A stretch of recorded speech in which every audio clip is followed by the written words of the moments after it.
ရှေးကရေသေးကြီးတွေစီရင်ခဲ့ကြတဲ့ငန်းဆောင်တွေအကြောင်း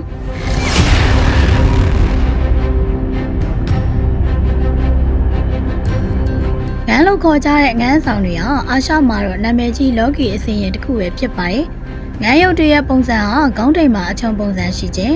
တရားထိုင်နေတဲ့ပုံသဏ္ဍာန်နဲ့ဆင်ခြင်းအောက်မှာပလင်ပါရှိခြင်းနဲ့ခေါင်းမှာရှိတဲ့အုတ်ထုပ်လိုအချုံလေးတွေဟာဘဲလဲတာရှိသလိုညားလဲတာတွေနဲ့အတက်ပုံစံရုပ်ထုတွေလည်းရှိတတ်ပါတယ်။ဒါအပြင်အချုံလုံးဝမပါတဲ့ကရုံးပုံစံရုပ်ထုတွေကလည်းရှိတတ်ပါတယ်။ငန်းရုပ်တွေဟာဗုဒ္ဓရုပ်ပွားတော်နဲ့ခက်ဆင်ဆင်တူတယ်လို့ဆိုပေမဲ့ဒေချာကြည့်ရင်တော့လုံးဝမတူတာကိုလည်းတွေ့ရပါလိမ့်မယ်။တကယ်တမ်းတော့ငန်းဆိုတာက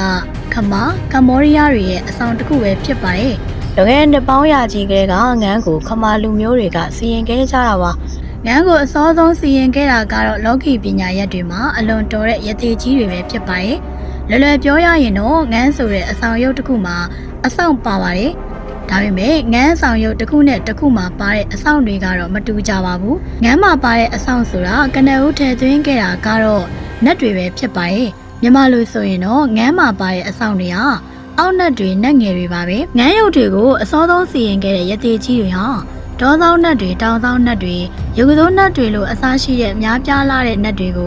ုလူသားတွေကိုနီးနီးကပ်ကပ်အကူအညီပေးစေဖို့နဲ့စောင့်ထားသူတွေကပေးတဲ့ကောင်းမှုကုသိုလ်တွေကိုနက်တွေကိုရရှိစေဖို့ဆိုပြီးတော့နှစ်ဦးနှစ်ဖက်အပြန်အလှန်အကျိုးရှိစေဖို့အတွက်စီရင်ခဲ့ကြတာဖြစ်ပါတယ်။ရသေးကြီးတွေဟာဒီလိုငန်းဆောင်ရုပ်လေးတွေမှာနက်တွေကိုထည့်သွင်းစီရင်ပြီးတော့သူတို့ရဲ့တပည့်တပန်းတွေနဲ့သူတို့ကိုပူဇော်သူတွေကိုပေးဝေကစောင့်ခိုင်းစေခဲ့ပါတယ်။ဒီငန်းကိုစောင့်ထားသူတွေဟာငန်းမှာစောင့်တဲ့နတ်တွေရဲ့အကူအညီမှုကိုရရှိပြီးတော့တပြေးပြေးနဲ့ငန်းဆောင်ဟာလူသိများလာတာဖြစ်ပါတယ်။နှစ်ပေါင်းများစွာကလေးကစီရင်လာတဲ့ငန်းဆောင်တွေဟာယနေ့ထက်ထိလည်းစီရင်နေကြစေပဲဖြစ်ပါတယ်။အခုအခါမှာတော့လော်ကီအဆောင်လက်ဖွဲ့တွေမှာနာမည်ကြီးပြီးတော့ထိုင်းနိုင်ငံကလည်းငန်းဆောင်တွေကိုအများဆုံးစီရင်အသုံးပြုနေပါတယ်။အခုကထုတ်တဲ့ငန်းတွေကတော့ဖုံးကြီးတွေလော်ကီဆရာကြီးတွေတဦးချင်းစီရင်အသက်သွင်းကြတာရှိသလိုလော်ကီဆရာတွေစုပေါင်းပြီးစီရင်ကြတာတွေလည်းရှိပါတယ်။ခမာလာကိုအိန္ဒိယအစားရှိတဲ့အာရှနိုင်ငံတချို့ကလည်းယနေ့အထိငန်းရုပ်တွေကိုစီရင်အသက်သွင်းနေကြဆဲပဲဖြစ်ပါတယ်။ဘယ်ဆောင်တွေဘလို့စွမ်းတယ်ပဲပြောလော်ကီအစီရင်တစ်ခုဖြစ်တဲ့ငန်းရုပ်တွေကိုတော့ယနေ့ထက်တိုင်လူကြိုက်များနေကြတာပါ။ငန်းဆောင်ရုပ်တော်တော်များများကိုခန္ဓာကိုယ်မှာဆောင်မယ်ဆိုရင်ချက်အောက်ဖက်ခါမှာကျိုးနဲ့ဆွဲပြီးဆောင်ကြတာများပါတယ်။တချို့ကလည်းဘောင်းမီအိတ်ထဲမှာထည့်ပြီးဆောင်ကြပါတယ်။လယ်မှာဆွဲလို့ရတဲ့ငန်းတွေလည်းရှိပါတယ်။နောက်တစ်ခုကတော့ငန်းကိုဆောင်တော့မယ်ဆိုရင်သူ့ကိုအိမ်မှာနေရာလေးတစ်ခုပေးရပါတယ်။ထမင်းဖြူနဲ့ချက်ဥစိန်ချက်ဥပြုတ်အရက်ဖြူရေသန့်စတာတွေကိုကျွေးမွေးပူဇော်ရပါတယ်။အဲ့လိုမလုပ်နိုင်ရင်လေတရက်ကိုရေသန့်တစ်ခွက်တော့လဲလှယ်ပြီးတော့ကပ်ပေးလို့လည်းရပါတယ်။သူ့ကိုစုံစုံလင်းလင်းနဲ့ကျွေးမွေးခြင်းနဲ့ဆိုရင်တော့ထမင်းဖြူချက်ဥစိန်အရက်ဖြူရေသန့်တစ်ခွက်ကွန်းရဆက်လိတ်တံမျိုးသည်အစိမ်းရောင်ငပြောသည်မြေပဲချက်ထားတဲ့အသားဟင်းတွေကိုကျွေးလို့လည်းရပါတယ်။ဒါပေမဲ့အသားစိမ်းငါးစိမ်းနဲ့သွေးတွေကိုလုံးဝမပူဇော်သင့်ပါဘူး။စပယ်ပန်းဖျောင်းနိုင်အမွှေးတိုင်းစသဖြင့်ပူဇော်ပတာပြီးတော့အလိုရှိတဲ့အရာတွေကိုဆူတောင်းလို့ရတယ်လို့လည်းဆိုပါတယ်။ဒီလိုဆူတောင်းတဲ့အခါမှာတော့လိုအင်ဆန္ဒတွေပြည့်လာတာဒါမှမဟုတ်ပြောတဲ့အတိုင်းဖြစ်လာတဲ့အခါမှာငန်းရုပ်တွေကိုစားတော်ပွဲကြီးတွေထပ်ပြီးပူဇော်ပေးရတယ်လို့ဆိုပါတယ်။ကို့မှာငန်းဆောင်ရှိခြင်းဟာတန်မိုးရှိတဲ့ပုံကိုရထားသလိုပဲလို့ဆိုကြပါတယ်အထူးသတိပြုသင့်တာကတော့ငန်းတွေကိုအိမ်မှာမွေးထားတဲ့အိမ်မွေးတိရစ္ဆာန်တွေလိုသဘောမထားသင့်ဘူးလို့ဆိုပါတယ်ကိုယ့်အိမ်သားတယောက်လိုသဘောထားရမှာဖြစ်ပါတယ်ဒါမှလည်းငန်းနဲ့ကိုယ်နဲ့မြန်မြန်ရင်းနှီးပြီးတော့ငန်းတွေဟာကိုယ့်အပေါ်ကူညီပေးမှာဖြစ်ပါတယ်ငန်းဆောင်ကတခြားအဆောင်တွေလိုအခုဆောင်အခုအစွမ်းပြတတ်တဲ့အဆောင်တော့မဟုတ်ပါဘူးတချို့ကလည်းချက်ချင်းအစွမ်းပြတတ်ကြပါတယ်ပုံမှန်အားဖြင့်တော့ငန်းတွေဟာသူနဲ့ရင်းနှီးလေစောင့်ထားသူကိုကူညီပေးလေဖြစ်ပါတယ်။ငန်းဆိုတာကတကယ်ကိုနာမည်ကျော်အဆောင်တစ်ခုဖြစ်တဲ့အတွက်အတုတွေလည်းပေါ်ပါတယ်။ဒါအပြင်ရှေးဟောင်းငန်းတွေဟာ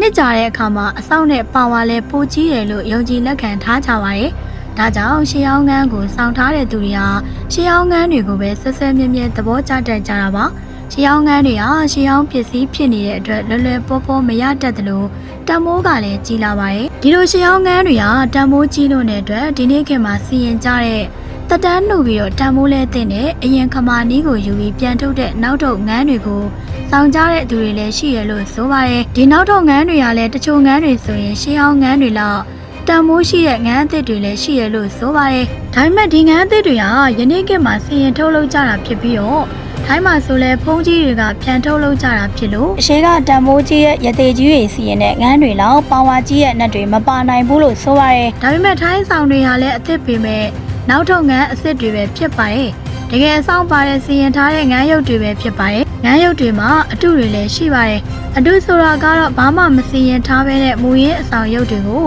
ပုံစံကူးကမူလောင်ပြီးထုတ်လုပ်ထားတာကြောင့်အဆောင်မဟုတ်တဲ့အယုတ်တတာပဲဖြစ်ပါတယ်ဒီလိုရုပ်တွေကိုဘာလို့ထုတ်သလဲဆိုရင်တော့အလားထားဖို့နဲ့လက်ဆောင်ပေးဖို့အတွက်ပဲသာထုတ်လုပ်ထားတာပဲဖြစ်ပါတယ်ငန်းရုပ်အစင်းနဲ့အတုကိုကြည့်နေကြတဲ့သူတွေကတော့အလွယ်တကူနဲ့ခွဲခြားနိုင်ပါတယ်အတုနဲ့အစစ်ကကြေးသားလည်းမတူဘူးလို့ဆိုပါတယ်ဒါတော့အစစ်နဲ့တကယ်တူတဲ့လက်ရကောင်းတဲ့အတုတွေလည်းရှိသေးတယ်လို့သိရပါတယ်ငန်းရုပ်တွေကိုလေ့လာရင်းနဲ့ကြာလာတဲ့အခါမှာတော့အတုနဲ့အစစ်ကိုအတွေ့အကြုံနဲ့ခွဲခြားတတ်သွားမှာဖြစ်ပါတယ်ငန်းရုပ်ကိုစောင့်ကြတာကတော့ဘီယာအတွက်ပဲလို့ထင်တတ်ကြပါတယ်တကယ်တမ်းမှာတော့ငန်းရုပ်တွေကိုဘီယာတာမကပဲနဲ့လာဝဒနာကာယစတဲ့အမျိုးမျိုးသောအသုံးတွေအတွက်စောင့်ကြခြင်းလည်းဖြစ်ပါတယ်နောက်တစ်ခုကငန်းဟာစောင့်သူရဲ့စိတ်နေသဘောထားပေါ်မှာလိုက်ပြီးတော့ပိုင်ရှင်လိုအပ်တဲ့ဘက်ကိုပို့ပြီးတော့ကူညီတတ်ပါတယ်ဘီယာအတွက်ပဲစောင့်တဲ့သူကိုအဲ့ဒီဘက်မှာပိုအားကောင်းအောင်လုပ်ပေးနိုင်မှာဖြစ်ပြီးတော့ဇီဝရေးအတွက်စောင့်တဲ့သူဆိုရင်တော့ဇီဝဥစ္စာတိုးတက်အောင်ကူညီပေးမှာဖြစ်ပါတယ်တချို့ပိုင်ရှင်တွေကကာယသိက္ခာအတွက်ပဲသုံးတော့